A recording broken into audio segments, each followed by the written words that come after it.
안녕하세요. 이런 곳에 사연을 보내게 될 줄은 정말 생각도 못했습니다. 말 주변이 없어서 어떤 것부터 적어야 할지 고민이네요. 우선 저는 올해 막 34살이 된 남자입니다. 제가 아내를 만난 것은 5년 전 친구의 소개를 통해서 만나게 되었습니다. 아내는 유치원 교사를 하고 있었고 저는 지방의 조그마한 회사를 다니고 있었죠. 아내와 저의 나이 차이는 2살입니다. 아내가 27살 때 저를 만나 1년 연애를 하고 결혼을 했습니다. 아내의 집에서 제 아내는 장녀이고 밑으로 처제 한 명이 있고요. 아버님께서는 교사직을 하고 계셨습니다. 어릴 때부터 엄한 아버지 밑에서 교육을 받았지만 공부를 썩 잘하지 못했다는 아내는 특히 처제에게 열등감이 많았습니다. 처제는 공부를 잘해서 명문대를 갔거든요. 지방 전문대를 나와 유치원 교사를 하는 아내는 그런 것이 아니 맺힌 건지 항상 동생을 싫어했었죠. 그에 비해 사실 저희 집안은 아내 집에 비해서 더 평범합니다. 부모님은 평범하게 소기업 회사원 생활을 하시다가 은퇴하시고 귀농을 하셨습니다. 그런 저희 집이 못마땅한 건 장모님도 장인어른도 처제도 아니라 저희 아내였습니다. 말끝마다 저희 집안 이야기를 꺼내 기가 쪽팔린다며 처제의 코를 어떻게든 납작하게 만들어야 된다고 말하더니 저랑 사귀면서도 동료 보육교사가 클럽에서 의사를 만나서 이번에 결혼한다는 둥 허황된 이야기를 하고 있더군요. 그런 문제로 교제 당시에는 몇 번은 헤어지기도 했습니다. 돈 많은 남자 찾아가라고. 나는 내 생활에도 만족 중이고 네가 원하는 만큼 우리 집이 갑자기 부자가 되거나 할 수가 없다고요. 그때마다 일주일도 안 돼서 저를 찾아와 무릎을 꿇고 빌면서 다시 사귀자던 그녀였죠. 저도 그땐 그런 게 사랑인 줄 알았습니다. 헤어지고 나면 허무한 감정을 이기지 못해 이젠 싸우고 헤어지면 다시 일주일 만에 만나는 게 정상인 것처럼 헤어진 것을 헤어진 거라 받아들이지 않게 되었던 거죠. 아내의 그런 성향을 이해했던지라 저는 더욱 열심히 일을 하고 그렇게 모은 돈을 기반으로 아내와 결혼을 하게 되었습니다.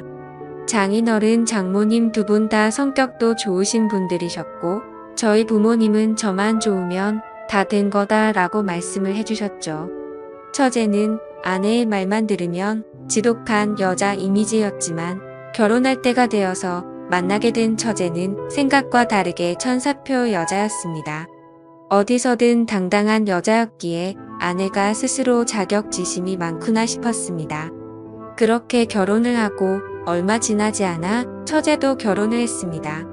저희 아내 결혼할 때 처가 댁에서 7천만 원을 주셨습니다. 혼수는 따로 안 하고요. 그 돈이랑 제가 모은 돈 그리고 저희 집에서 준 돈 이렇게 모아서 3억짜리 아파트 전세 구했었고요. 그리고 처제가 결혼할 때는 3천만 원 줬다고 하더군요. 근데 처제 남편 직업은 행정고시 출신의 고위 공무원이었습니다. 아내는 그게 연신 마음에 걸리고 신경 쓰였는지 갑자기 또 저를 원망하는 투로 말을 하며 칭얼거리더군요. 그 때문에 또 많이 싸웠습니다. 이처럼 장인어른과 장모님도 더 잘난 처제보다 모자란 아내에게 더 많은 관심을 가지고 차별 대우도 하시고 했는데 아내는 항상 처제에 대한 미움과 부모님이 조금이라도 자기에게 소홀하다 싶으면 그걸로 아주 난리를 치더군요. 그러다 어느 날 아내가 임신을 했습니다. 임신하면 민감해지긴 하지만 아내는 임신하고 나서 초조함과 짜증이 날이 갈수록 점점 늘더군요. 나중에서야 왜 그랬는지 알게 되었지만 그때는 그저 내 아이를 임신한 아내를 보며 책임감을 느끼면서 어떻게든 아내의 기분을 맞춰주려고 했고 아내가 원하는 음식이나 모든 걸 다 해주기 위해서 최선을 다했습니다. 저희 집에서도 아내의 임신 소식에 기뻐하시며 반찬들이나 며느리가 좋아하는 음식 해먹으라고 용돈도 많이 주시고 했어요. 그렇게 저는 노예같이 아내를 모시면서 아내의 임신 기간을 함께했고 기다림 끝에 저희는 소중한 아들을 얻게 되었습니다. 그렇게 출산하고 4달이 지나고 나서 아내는 심심하면 친정집에 내려가더군요. 갓난 아이를 보기가 힘이 든다면서요. 이제는 돈벌이도 제가 외벌이로 바뀌었던지라 경제적 부담도 많이 느꼈지만 저도 최대한 일을 마치면 일찍 집에 들어가 아내를 위해서 아기도 돌봐주고 했거든요. 그래도 아내는 몸이 힘들다며 한 번씩 내려가던 게 이젠 거의 매 주말마다 내려갔습니다. 한 번, 2번이야 저도 따라가고 했지만 어느새부터인가 아내가 내려가서 자신은 고향 친구들도 보고 싶고 해서 제가 따라오면 부담이 된다고 말하면서 혼자서 다녀온다고 말을 하더라고요. 그때부터 전 아내의 태도에서 뭔가 이상함을 느꼈습니다. 그러던 중 주말이 되자 한사코 저보고 따라오지 말라며 혼자서 첫 가를 내려가더군요. 그래서 집에 잘 도착한 건지 걱정이 되어서 아내에게 전화를 걸었더니 받지 않았고 장모님께 전화를 하니까 아이만 맡겨두고 친구랑 놀러 간다며 말하고 바로 나갔다고 하더군요. 그래서 장모님께 솔직히 말씀 좀 부탁드린다고 요즘 아내 이상한 점이 없냐고 하니 장모님이 머뭇거리시더니 사실 아내가 육아로 스트레스를 너무 많이 받았는지 내려올 때마다 이렇게 친구들이랑 놀고 온다고 하더군요. 저는 컴퓨터로 아내가 깔아둔 핸드폰 분실 추적 기록을 따라서 아내가 어디 있는지를 찾아봤더니 위치가 그 동네 번화가로 나오더군요. 그래서 짜증이 확 나서 아내에게 계속해서 전화를 하였고 받을 때까지 연속적으로 전화를 했습니다. 끝내 전화를 받자마자 아내는 짜증을 내더라고요. 친정집에 와서 좀 쉬지도 못하냐고 버럭 소리를 지르면서 화를 내더니 전화를 끊더군요. 그때 당시에도 아내의 핸드폰은 여전히 번화가였고 클럽의 위치를 가리키고 있었습니다. 그날 몇 시간 동안 계속 아내의 휴대폰을 확인했지만 새벽이 다 되어서도 그곳에서 나오질 않더군요. 결국 그 시간에 택시를 타고 아내가 있는 곳까지 갔더니 역시나 클럽이었습니다. 클럽에 들어갔더니 아내가 남자들 여자들 무리와 한 곳에 섞여서 놀고 있더군요. 얼마나 술을 마셨는지 저도 알아보지 못하고 옆 남자에게 기대어서 자고 있는 모습에 순간 화가 치밀어 오르더군요. 제가 성질을 내자 남자들이 누구냐며 저에게 시비를 걸길래 여자 남편이라니까 이 여자 유부녀였냐고 하면서 화를 내고는 가버리고 아내 친구들도 짜증난다며 그 남자들이랑 같이 나가버리더군요. 시간이 조금 지나자 아내는 술이 좀 깼는지 그때서야 저를 알아보며 여긴 왜 왔냐며 오히려 화를 내더군요. 여기가 너가 말하는 집이냐고 장난치냐고 하니까 친구들끼리 놀다 보면 올 수도 있지 이걸 뭐 스토커처럼 이렇게 찾아와서 분위기만 다 조진다는 말에 화가 나서 어깨를 끌어당겨서 일으켜 세웠습니다. 그랬더니 경찰을 불러서 제가 폭행했다고 하더군요.